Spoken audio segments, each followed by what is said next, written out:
A maioria de nós passou a vida inteira aprendendo que o amor é uma combustão espontânea, um evento catastrófico que deveria nos fundir a outra pessoa, até que não restasse mais nenhuma costura ou diferença.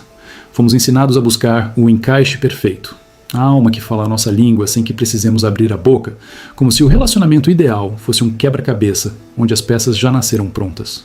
Mas a verdade é que essa busca pela sincronia absoluta não é uma busca pelo amor, é uma fuga da realidade. O amor que realmente sustenta a vida não é aquele que elimina o esforço, mas aquele que se constrói justamente através dele. Em Hora de Aventura, temos 2 retratos brutais e honestos sobre o que significa compartilhar a existência com alguém. De um lado, o caos autodestrutivo de Fiona e DJ Flame. Do outro, a estabilidade quase silenciosa de Jake e Lady Iris. À primeira vista, Lady e Jake parecem um casal de fundo, algo que simplesmente acontece. Eles não têm os grandes arcos de redenção, as brigas explosivas ou os términos dramáticos que costumam pautar o protagonismo romântico na mídia. E é exatamente por isso que eles são a lição mais valiosa da série. Eles são o que eu chamo de o sistema de raízes. Enquanto o cinema nos vicia na imagem espetacular de grandes incêndios, o brilho, o calor intenso, o perigo que hipnotiza, esquecemos que a verdadeira vida da floresta está nas raízes que, silenciosamente, mantêm a árvore de pé, sem precisar de holofotes. Um incêndio atrai olhares, mas consome tudo o que toca. Já as raízes não aparecem na foto, mas são elas que garantem que, após a tempestade, a vida ainda esteja lá. Jake e Lady Iris nem sequer falam o mesmo idioma. Ele se comunica em inglês, ela em coreano. Em um dos episódios mais emblemáticos, Jake tenta facilitar as coisas usando um tradutor universal para que Finn e Lady possam se entender. O resultado é um desastre de ciúmes e desconexão. Quando Jake joga o tradutor fora, ele está tomando uma decisão radical, a de que a tradução real não acontece através de um aparelho ou de uma facilidade técnica, mas através da atenção deliberada ao outro. O amor deles exige um esforço de tradução diário. Eles precisam ler o tom de voz, a linguagem corporal, a intenção por trás do olhar. Eles não se entendem porque são iguais. Eles se entendem porque decidiram que a barreira da língua não seria uma barreira para a conexão. A mensagem aqui é profunda. A comunicação não é sobre falar a mesma língua, é sobre o desejo de traduzir o mundo do outro para o seu. O tradutor universal era inútil porque ele removia o trabalho de amar. Sem o esforço de prestar atenção, a conexão se torna artificial. Jake percebe que o que ele tem com Lady é sagrado justamente porque é privado, porque exige uma sintonia que ninguém mais consegue interceptar. Isso contrasta violentamente com a jornada de Fiona no mundo moderno. Fiona vive em uma realidade cinzenta, onde a magia foi substituída pelo peso do aluguel e pela falta de propósito. Ela está quebrada, sentindo-se insuficiente e estagnada, e em vez de olhar para as próprias feridas, ela projeta em Felix, o DJ Flame, a função de ser o seu analgésico. Fiona tenta forçar uma falsa sincronia baseada em ecos de um passado que ela mal lembra, mas que romantiza desesperadamente. A Fiona é o espelho exato de quem está assistindo hoje. Ela representa uma geração que não busca um parceiro, mas um reflexo das necessidades ditadas por influências externas. Vivemos em um tempo onde os nossos afetos, nossos padrões de beleza e até o nosso jeito de ser são catalogados por algoritmos e bolhas digitais. Se as redes sociais ditam que um relacionamento deve ter certas características estéticas ou comportamentais para ser validado, nós tentamos espremer a nossa realidade complexa dentro dessa etiqueta. Pense no mundo real. Quantas vezes você já não viu ou viveu uma relação que existe mais para os outros do que para o casal? É a busca incessante pelo parceiro troféu, pela pessoa que se encaixa no padrão de sucesso da sua bolha. A vida e as relações são infinitamente mais complexas que etiquetas de estilo de vida, ou linguagem do amor, catalogadas em vídeos de 30 segundos. Fiona está tentando habitar um roteiro pronto, porque a vida real, sem os filtros da rede social, é complexa demais para ela lidar sozinha. Ela projeta em Felix não quem ele é, mas o que ele representa, uma saída de emergência da sua mediocridade cotidiana. Felix não é um vilão de desenho animado. Ele é algo muito mais comum e perigoso. Ele é a personificação da apatia. Ele é o cara que some por dias, que oferece conselhos irresponsáveis e que mantém Fiona em um estado de esperança constante, apenas para suprir o próprio ego. O detalhe mais irônico é que, apesar de todos os seus defeitos, Felix é exatamente o que o algoritmo do mundo atual indica como o par de sucesso. Ele é uma figura pública, é famoso, carrega os padrões estéticos do momento e exibe aquele desapego que o marketing digital frequentemente confunde com presença ou mistério. Ele é o sucesso de par, idealizado. Alguém desejado por todos, inalcançável, que valida o seu valor próprio apenas por estar ao seu lado. Mas a realidade por trás desse padrão é um vazio devorador. É o tipo de pessoa que está presente fisicamente, mas emocionalmente indisponível. Ele não oferece suporte, ele oferece distração. E para alguém como Fiona, que está fugindo da própria dor, a distração é uma droga poderosa. A toxicidade aqui não é um grito, é um sussurro, é a omissão. Fiona aceita as migalhas de Felix porque a intensidade desse caos a impede de lidar com o tédio da estabilidade. Para Fiona, a paz parece assustadora porque, no silêncio de uma relação saudável, ela seria obrigada a ouvir os próprios pensamentos. Nós costumamos confundir intensidade com profundidade. Achamos que, se não houver atrito, ciúmes ou uma montanha-russa emocional, o amor está morrendo. Mas Jake e Lady nos mostram que a funcionalidade é uma forma de arte. Quando Lady tem seus 5 filhotes, que envelhecem em uma velocidade assustadora, o cenário é de puro caos. Jake entra em colapso, fica paranoico, perde o sono e recorre a conselhos holográficos de sua falecida mãe. Em qualquer outra história, isso seria o combustível para uma briga épica sobre quem está fazendo mais ou quem mudou mais. Mas Jake e Lady não transformam o problema em um inimigo interno. Eles entendem a regra de ouro. É o casal contra o problema, nunca um contra o outro. O conflito é externo, a paternidade, o cansaço, a mudança de rotina. Lady não ressente Jake por sua paranoia, ela o apoia. Eles formam uma aliança inabalável porque a base deles não foi construída sobre a paixão efêmera, mas sobre a honestidade radical. Essa honestidade é testada quando Jake precisa conhecer os pais de Lady. Existe uma história de guerra milenar entre cães e unicórnios de cristal e Jake está aterrorizado. Ele teme que a identidade dele, o que ele é por natureza, seja o motivo da sua rejeição.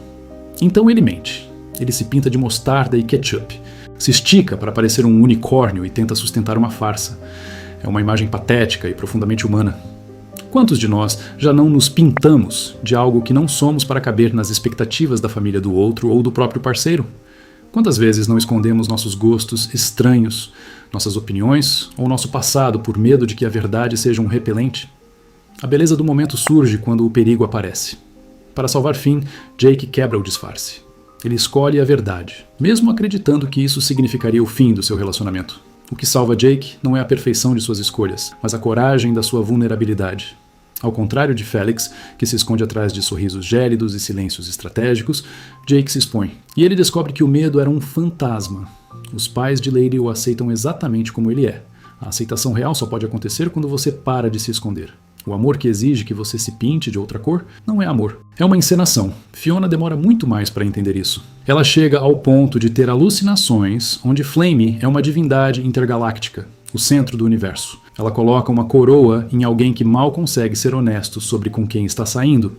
Ela atrai a confiança de quem a admirava, como Fennel, para obter um beijo que serve apenas como um tapa-buraco emocional. O egoísmo de Fiona é uma tentativa desesperada de se sentir viva em um mundo que parece morto. Ela usa as pessoas como ferramentas de validação, transferindo sua angústia existencial para quem cruza seu caminho. Mas o crescimento de Fiona acontece justamente quando ela desiste da mentira. Quando ela olha para Felix e diz: "Eu tô em cima de você pelos motivos errados. Forçar um final feliz. Mas eu acho que não servimos para namorar." Tem certeza? Boa sorte, Felix. Curtiu o seu capuz de grama, te deixou parecendo um samurai. A resposta dele é a prova final de que ele nunca a viu como uma pessoa, mas como um suprimento de atenção. Aquele sorriso é a marca registrada de quem não tem profundidade afetiva. É a confiança arrogante de quem sabe que a carência do outro é o seu maior trunfo. O ato mais heróico de Fiona em toda a sua jornada não foi empunhar uma espada mágica, mas dar as costas para aquele sorriso e caminhar em direção à reparação real. Ela vai pedir perdão a Fennel, recebendo uma graça que ela mesma admite não merecer. Ela vai até Gary e tenta fazer um bolo, participando da construção de algo real, por mais imperfeito que seja. Ela aceita que a vida é feita de sabores estranhos e esforços manuais, e não de explosões de fogo que não aquecem ninguém. Relacionamentos saudáveis são como pontes, não como espelhos. Se você busca alguém que seja exatamente igual a você, você não está buscando um parceiro, está buscando uma confirmação do seu próprio ego. O amor real acontece no abismo que existe entre duas pessoas diferentes que decidem todos os dias que vale a pena construir uma estrutura para atravessar esse vazio. O exemplo de Jake e Lady Iris nos mostra que o amor não precisa de drama para ser épico. Ele precisa de constância. Ele precisa da coragem de admitir quando se é um idiota e da generosidade de perdoar o outro por ser um idiota também. Finn passou a série toda observando esse casal funcional, enquanto ele mesmo naufragava em obsessões por princesas e traições de confiança com a Princesa de Fogo. Ele precisou errar muito para entender que a falsa sincronia que ele buscava com a Jujuba nunca o faria feliz, porque faltava um ingrediente básico: a reciprocidade e o esforço mútuo de tradução. Às vezes, nós somos o fim da história. Estamos obcecados por alguém que não nos quer, ou cometemos erros graves porque ainda não entendemos onde terminamos e onde o outro começa. Outras vezes, somos a Fiona, usando a intensidade de um romance conturbado para não ter que olhar para o vazio da nossa própria carreira ou das nossas inseguranças. Mas o objetivo final, o horizonte de maturidade que Hora de Aventura nos aponta, é a força invisível de Jake e Lady Iris. É a paz de saber que, mesmo que você fale coreano e eu fale inglês, nós vamos encontrar um jeito de nos entender. É a segurança de saber que, se a tempestade chegar, eu não vou olhar para você com culpa. Mas vou segurar a sua mão para que possamos manter nossas raízes presas ao chão. É entender que a paixão é o vento que balança as folhas, mas é a amizade e a honestidade que mantém o tronco firme por décadas. A funcionalidade pode não render grandes roteiros de cinema cheios de reviravoltas, mas é a única coisa que nos permite dormir tranquilos à noite. O amor não deveria ser um incêndio que consome a floresta. Ele deveria ser a lanterna que nos ajuda a caminhar por ela. Deveria ser o porto seguro, não o mar revolto. Se o seu relacionamento hoje fosse um ecossistema, ele seria uma queimada passageira ou uma raiz que sustenta a vida. Você está amando a pessoa que está na sua frente ou está apenas apaixonado pela tradução distorcida que você criou dela para fugir de si mesmo? Você está buscando um parceiro ou um acessório para o seu estilo de vida? A jornada da Fiona nos ensina que o fim da toxicidade começa com a autoconsciência. Começa quando paramos de pedir que o outro nos salve de nós mesmos. E a jornada do Jake nos ensina que o amor duradouro começa quando paramos de fingir que somos unicórnios e aceitamos que somos apenas cães pintados de mostarda, tentando fazer o nosso melhor.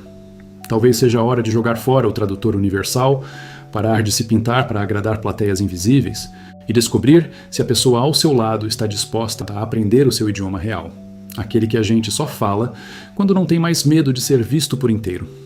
O amor não é encontrar alguém que te complete, mas encontrar alguém que, mesmo sendo um universo completamente diferente do seu, escolha orbitar ao seu redor enquanto você orbita ao redor dele. Será que você teria coragem de amar alguém que não resolve os seus problemas, mas que simplesmente escolhe caminhar ao seu lado enquanto você os resolve? Talvez a resposta para essa pergunta seja a diferença entre passar a vida fugindo em alucinações de Vênus ou finalmente encontrar o caminho de volta para casa. E aí, pessoal, o que vocês acharam dessa reflexão? Comenta aqui embaixo se essa mensagem fez sentido para a vida de vocês, ou se ajudou a enxergar alguma relação por um ângulo diferente. Espero de verdade que esse mergulho tenha valido a pena. Se você chegou até aqui, meu muito obrigado pelo seu tempo, pelo apoio e pela presença de sempre. E claro, aquele agradecimento especial que nunca pode faltar aos membros do canal. Muito obrigado mesmo, galera. Estou convertendo o apoio para mais vídeos. A força de vocês é fundamental. Fiquem ligados, porque vai vir muita coisa profunda e bacana por aí. A Caveira aqui vai ficando por hoje. Um grande abraço e valeu!